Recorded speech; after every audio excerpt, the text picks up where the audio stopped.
Alex versus A-Rod. It is a candid, at times brutally honest and raw look at his career. Take a look.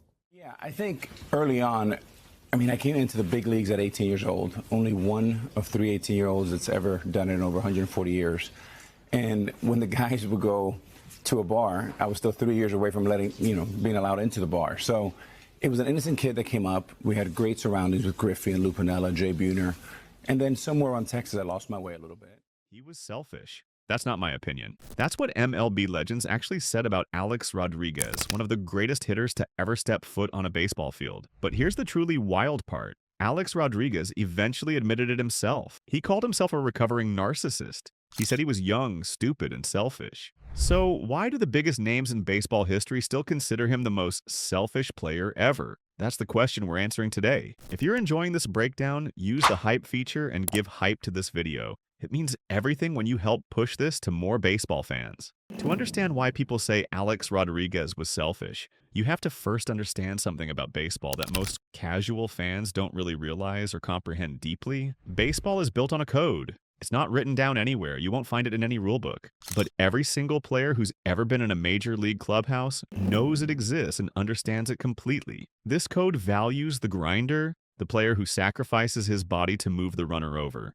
the guy who deflects praise to his teammates, the leader who carries himself with humility. In baseball, ego is supposed to be checked at the door. The best players, the guys who get immortalized, they're not remembered for their stats or their money or their personal brands. Derek Jeter wasn't immortalized because he hit more home runs than anyone else. Cal Ripken Jr. wasn't called a legend because of his batting average. They were called legends because they understood something crucial, that Alex Rodriguez struggled with his entire career, that the game is bigger than you and your needs. Rodriguez came into baseball as an exception to that rule entirely. From the moment he was drafted #1 overall, he was treated like a superstar. He was a generational talent. The numbers don't lie. 700 home runs, over 3,000 hits, 3 MVP awards, a World Series championship. By almost every statistical measure, he belongs in conversations with the greatest hitters in the history of the game. But underneath all those achievements was something that made his teammates, his managers, and the legends of the game deeply uncomfortable. Something that created friction from his very first day in the major leagues. He wasn't playing baseball the way baseball is supposed to be played. He wasn't participating in the fraternity that every other guy had to respect. He was playing it like it was a business, and he was the CEO of a corporation of one. That's not just different. In the world of professional baseball, that's destructive. That's corrosive. That makes you an outsider. And the deeper his career went, the more that reality manifested itself in ways that would define his entire legacy. Let's start with the most shocking part of this whole entire story. It involves one of the few real friendships that could have defined his career for good. Alex Rodriguez and Derek Jeter were supposed to be inseparable. They were both young, both elite, both shortstops who represented the future of baseball. They were actual friends. They hung out together. They genuinely cared about each other. And then Rodriguez destroyed that friendship in a way that revealed exactly who he was, underneath all the talent. In 2001, right after signing his massive 10-year, $252 million contract with the Texas Rangers, Rodriguez did an interview with Esquire magazine. He was at the top of the world. He had just signed the biggest contract in baseball history. He was younger than Jeter. He was statistically better than Jeter. He had everything figured out, or at least that's what he thought. But Derek Jeter had something that Rodriguez didn't have, something that money couldn't buy. Jeter had the respect of his peers. He had the trust of his teammates. Most importantly, he had something that Rodriguez desperately wanted. He had the rings. Jeter was the face of a Yankees dynasty that won 4 World Series titles in 5 years. Jeter was the guy that New York loved, that baseball loved. Jeter was the player that everyone wanted to be, and Rodriguez knew it. He felt it in his bones. So he did something that betrayed everything the clubhouse code stands for. He did something that would alter his entire relationship with one of the few people who could have been his true friend. He went on national television and tried to convince the world that his friend's success wasn't real. This is what he said, and I want you to really hear this because these words changed everything, altered the course of his relationships, and revealed who he really was. Jeter's been blessed with great talent around him. He's never had to lead. He can just go and play and have fun. And he hits second. That's totally different than third and fourth in a lineup. You go into New York, you want to stop Bernie and Paul O'Neill. You never say, don't let Derek beat you. He's never your concern. Let that sink in for a second. Think about what Rodriguez just told the entire world. He didn't praise his friend, he didn't celebrate Jeter's accomplishments, or acknowledge his leadership. Instead, Rodriguez just told the entire world that his best friend's success wasn't because Derek Jeter was better, or because he was a better leader or a better person. It was because of luck. It was because the lineup around him was better. It was because he got to hit in a spot where nobody cared about him, where the pressure was off. It was circumstance, not character. And you know what Rodriguez was doing in that exact same moment? He was elevating himself above his friend. He was saying, I'm the one who has to carry the load.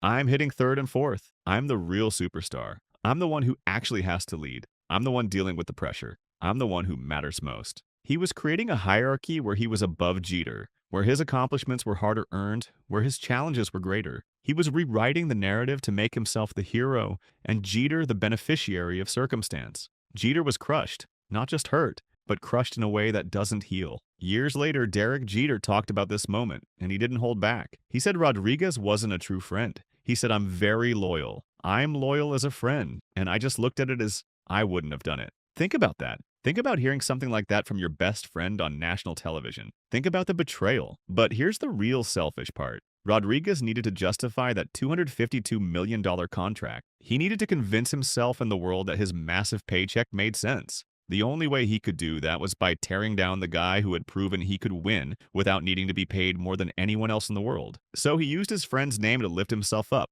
That's textbook selfish. That's putting your own status, your own story, your own legacy ahead of a relationship that actually mattered. When Rodriguez eventually joined the Yankees 4 years later in 2004, that rift didn't heal. It festered. It created tension that lasted for years. The clubhouse became divided. There were Jeter's guys, and then there was the A-Rod problem. That's what teammates called him in some cases. That's what the dynamic became. And it all started with one interview where Rodriguez decided that his need to be seen as special was more important than his friendship with Derek Jeter. But the Jeter interview was just the beginning of understanding why baseball legends consider Rodriguez the most selfish player ever. Because once he got to the Yankees, people got to see this selfishness in action every single day. There was nowhere to hide. There were no excuses. It was right there in front of everyone. Joe Torre was the manager. Torre was one of the most respected managers in baseball history. He had won 4 World Series championships with the Yankees. He was known for his calm demeanor, his ability to trust his players, his incredible understanding of what made a team work, what made players tick, what created the foundation for excellence. He had managed some of the greatest players of all time,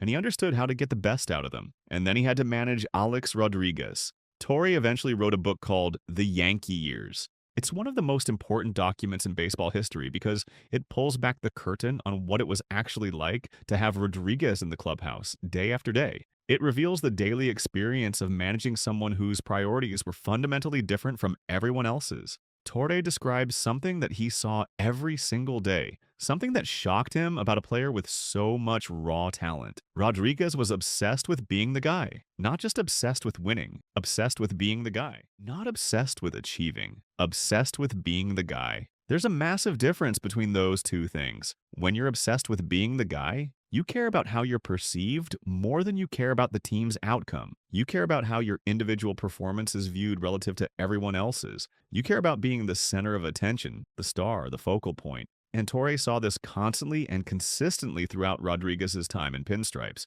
If the Yankees won 10-1, but Rodriguez went 0 for 4, his mood would be sullen and withdrawn. He'd be upset. He'd be down. He wouldn't celebrate the victory. He wouldn't be happy for his team. He was thinking about his own performance, his own stats, his own day at the plate. But if the Yankees lost 9-1 and Rodriguez hit a home run in a losing effort, his mood would be lighter. He'd be noticeably different. He'd be in a better place emotionally. He'd be happier. Because even though his team lost, he got his statistic. He got his moment. He got his validation. That's not the mindset of a leader. That's not the mindset of someone who understands that the team comes first. That's the mindset of someone playing for his own stats, his own numbers, his own legacy, his own brand. Torre also noted something else that shocked him. Rodriguez needed constant validation. A player who has hit over 3,000 hits, who has 700 home runs, who is making the most money on the team, shouldn't need constant validation. But he did. It was like a void inside that couldn't be filled no matter what he achieved or accomplished.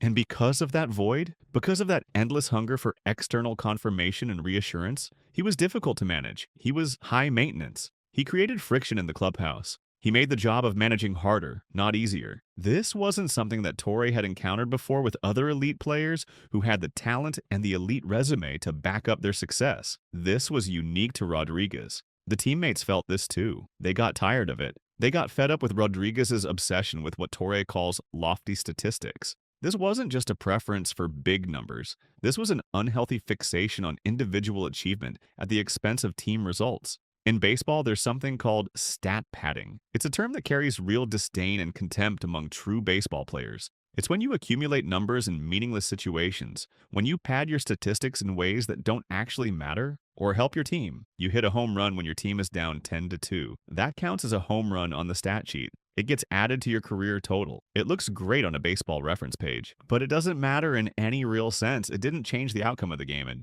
it didn't help your team win. Nobody's going to remember it. It doesn't help the team's playoff chances, but in that moment, you got your number, you got your statistic, you improved your individual stats, you fed the narcissism, and Rodriguez became known throughout the league for being a master of this selfish approach. He was the master of the meaningless home run, the stat that looked impressive on paper but didn't mean anything when it mattered most. He'd vanish in the postseason when the games actually mattered, when the pressure was highest and the stats weren't guaranteed, when he couldn't control the narrative through individual performance. He'd disappear when he was needed most by his team. He'd go quiet. But in April, in meaningless games in the middle of the season, when the team was already up 5 runs and the game was decided, when there was nothing on the line, he could get his home run and boost his numbers. He could pad his stats. He could protect his average. And that's what his teammates saw day after day. That's what they remembered when they looked at Rodriguez. That's what made them understand his real priorities. And here's where it gets really dark. The teammates had a nickname for him. Not a nickname that the media invented from the broadcast booth. Not a nickname that fans came up with on the internet or in forums.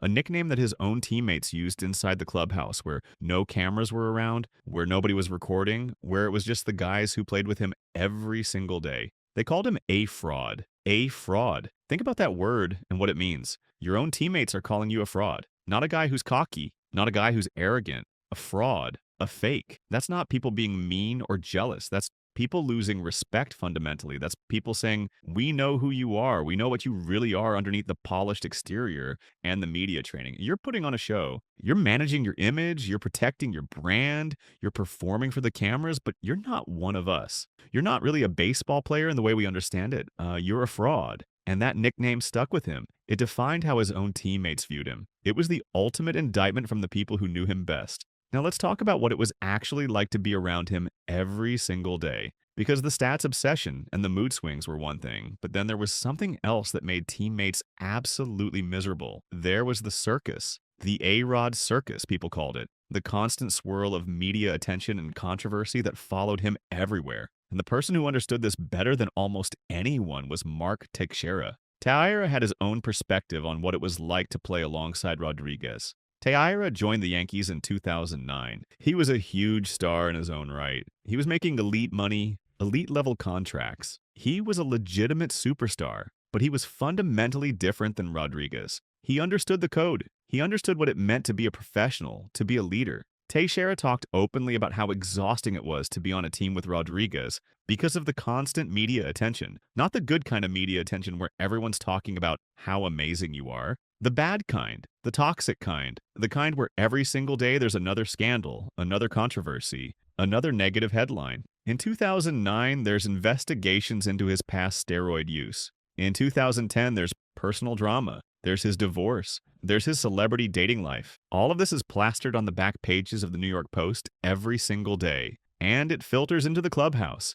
It permeates everything. Every player on that team has to answer questions about Rodriguez. Every interview with a beat writer becomes about A-Rod. Every conversation with the media gets derailed because there's another update on his legal situation or his personal life. Teixeira said it directly and without hesitation. He said the team needed focus, not headlines. They needed to be focused on baseball, not on managing the constant drama around their highest paid player. They needed to be thinking about winning, not about handling A-Rod. That's the distraction factor. That's the form of selfishness that people don't always understand or appreciate. When you're that much of a distraction to your team, when your personal baggage is so heavy that it weighs down your whole organization, when your drama becomes the story instead of the baseball, when reporters are asking your teammates about A-Rod instead of about the game, that's selfish. You're putting your own problems on your teammates. You're making them carry that burden with you. You're forcing them to manage your chaos. But there's another perspective that might cut even deeper, and it comes from someone who knew Rodriguez better than almost anyone else on earth. Doug Mintkovich was his high school teammate. They went to Westminster Christian in Miami together. They grew up together in the same community. They were young baseball phenoms together, both dreaming of making it to the major leagues, both grinding through the same journey. Minkiewicz had a front row seat to Rodriguez's entire evolution from teenage phenom to global superstar to a pariah figure in professional baseball. What's shocking about Miankiewicz's perspective is how personal and raw it is. He said he was shocked and surprised by how their relationship deteriorated. He found the whole thing strange and disappointing. And what Minkiewicz was really saying, what he was implying beneath the surface, is that Rodriguez forgot where he came from. Rodriguez forgot the people who knew him before he was famous, before the money, before the endorsements and the brand building. He forgot the bonds that they had formed when they were just kids dreaming about making it to the big leagues. That's a different kind of selfishness than stat padding or mood swings. That's the selfishness of forgetting people who mattered to you because they're no longer useful to your image or your career trajectory. That's the selfishness of treating relationships as transactional, as something you use and then discard when they're no longer beneficial. And Minkiewicz felt it so deeply that he eventually unloaded on his former friend publicly. He broke the clubhouse code. He talked about Rodriguez in a way that guys in baseball usually don't talk about their peers, especially not teammates. That tells you how egregious the behavior was. That tells you how much Rodriguez had betrayed the people around him, even the ones who had known him the longest. But everything we've talked about so far, the Jeter interview, the stat obsession, the mood swings, the circus, even Minkiewicz's personal betrayal, none of that prepared the baseball world for what would actually seal Rodriguez's legacy as the most selfish player ever. Because the real moment, the ultimate proof, came when he used performance-enhancing drugs and then doubled down on the selfishness by doing whatever it took to protect himself, even if it meant destroying the people around him. In 2009, it came out that Rodriguez had used steroids. A test from 2003 had been leaked to the public. He'd been caught. The secret was out, but Rodriguez handled it the way he thought would minimize the damage to his brand and his image. He framed it as a mistake of youth, something young and foolish.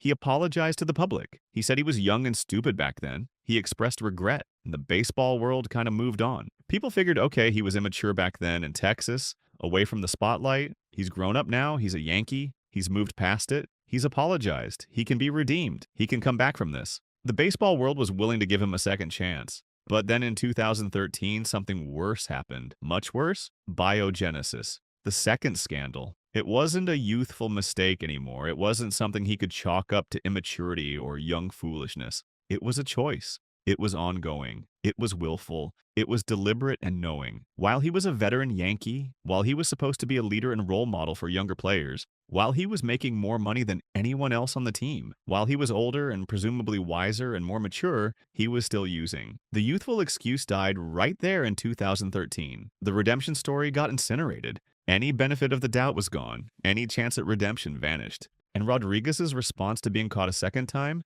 to being exposed again, is where the real institutional selfishness comes into view in its most destructive form. This is where he revealed his true priorities. He got suspended. The league was going to suspend him for what he had done. So what did he do? He sued the union. He sued the Players Association, his own union. The organization that was literally created and founded to protect him, to fight for his rights, to stand up for all players against the league. He sued them. He sued his own team doctor. He was willing to burn it all down. He was willing to destroy the reputation of the people who were paid to protect him, just so he could save himself, just so he could keep his eligibility a little bit longer, just so he could keep his salary a little bit longer, just so he could keep playing. That's scorched earth. That's not a guy who made a mistake and is trying to fix it. That's a guy who is willing to hurt anyone and everyone around him to preserve his own interests, his own career, his own legacy. That's institutional selfishness at the highest level. That's the kind of move that legendary players never forgive. And the 2013 Yankees season got completely consumed by his legal battles. The team had playoff hopes, but instead of focusing on baseball, instead of focusing on what they needed to do to win, every single day was another update. Another court filing, another accusation, another revelation. The team's season became secondary to Alex Rodriguez's legal defense. His survival mattered more than the team's survival. That's selfish in the truest sense of the word. the public consciousness shifted. The public's understanding of him changed fundamentally. The nickname changed. It evolved. It went from A-fraud to A-roid. That shift was meaningful and significant. A-fraud meant you were fake and authentic. You were putting on a show. You were a fraud. A-roid meant you were a cheater. You were willing to compromise the integrity of the game itself for personal gain. And by using steroids while other players were following the rules, while other players were competing fairly, he was stealing. He was stealing spots in the record books from guys like Willie Mays and Babe Ruth. He was stealing from the history of the game. He was stealing from players who did it the right way. That's not just selfish, that's criminal. That's a violation of the sport itself. But here's the thing that's almost impossible to process and understand. After all of this, after all the betrayals, after the Jeter interview, after the stat obsession, after the distractions, after the PED scandals, after everything, Rodriguez eventually admitted it. He validated every single criticism. He confirmed every suspicion. He validated the legend's narrative. He called himself a recovering narcissist. In his work as a broadcaster in a docu-series called Alex vs. A-Rod, he used clinical language to describe what was wrong with him. He said, "I'm a recovering narcissist. I was young, stupid, and selfish. I couldn't see how my actions affected other people. I had a blind spot that prevented me from understanding that the world didn't revolve around me and my needs." He went further. He said that the A-Rod persona was a shield, a protective shell. It was protecting something deeply vulnerable underneath all the polished interviews, underneath the reverence for baseball history, underneath the brand management and the corporate approach. There was an insecure kid named Alex who needed constant validation from the outside world. The A-Rod identity was a protective shell around that insecurity, and that shell required constant feeding to survive. It needed stats. It needed money. It needed attention. It needed headlines. It needed validation. It was like an addiction that could never be satisfied. And once you understand that, once you understand the psychology of it, you start to understand everything else. Everything makes sense. You understand why he needed to tear down Jeter. Because Jeter had something that money couldn't buy and that threatened the entire foundation of the A-Rod identity. Jeter had respect without needing to demand it. Jeter had love without needing to perform for it. You understand why he was obsessed with stats. Because stats were quantifiable proof that he mattered. Numbers don't lie. Numbers don't judge. Numbers are objective. You understand why he needed the attention, needed the headlines, needed the validation. Because without it, without that constant external confirmation, the facade crumbled. Without the adulation, without the recognition, without the stats and the money and the attention, there was nothing underneath. There was just Alex, and that wasn't enough. He's been in therapy for over a decade, he said, trying to deconstruct the A-Rod persona piece by piece. Trying to figure out who Alex actually is underneath the protective shield, trying to understand his own motivations and his own wounds and his own fears. And look, you could argue that calling yourself a recovering narcissist is itself a narcissistic move, that he's just reframing his story once again, just trying to be the center of the redemption narrative the way he was always the center of everything else. You could argue he's still doing the same thing he's always done, but even if that criticism is completely fair and valid, his admission aligns with everything that Joe Torre saw day after day, everything that Derek Jeter felt so deeply, everything that Mientkiewicz experienced. The narcissism explains the tone-deaf interview where he couldn't understand why his friend would be hurt. The narcissism explains the stat obsession, the endless need for external validation. The narcissism explains the PED use, the sense that he was entitled to success, entitled to be the best, entitled to whatever it took to stay on top. So where does all this leave us? What do we do with the fact that the most talented hitter of a generation, a guy with 700 home runs, a guy with a World Series ring, a guy who could have been remembered as one of the greatest baseball players ever to play the game, instead became the most isolated figure in the sport? The consensus among the legends, from Joe Torre to Derek Jeter to Mark Teixeira to Doug Mientkiewicz, is crystal clear and unambiguous. Rodriguez's selfishness wasn't a singular flaw or a character defect. It wasn't something that could be isolated to one moment or one incident. It was the fundamental architecture of his career. It was structural. It showed up everywhere. It manifested in every domain of his professional life. Socially, he violated the sacred bond of friendship with Derek Jeter in a public way that nobody could forget. He used his friend to elevate himself, to justify his massive contract, to explain why he deserved all that money. And he never actually apologized for it in a way that meant anything. He never made it right. He never took full responsibility. Professionally, he destabilized the Yankees clubhouse by prioritizing his own stats over team cohesion, by caring more about individual achievement than collective success.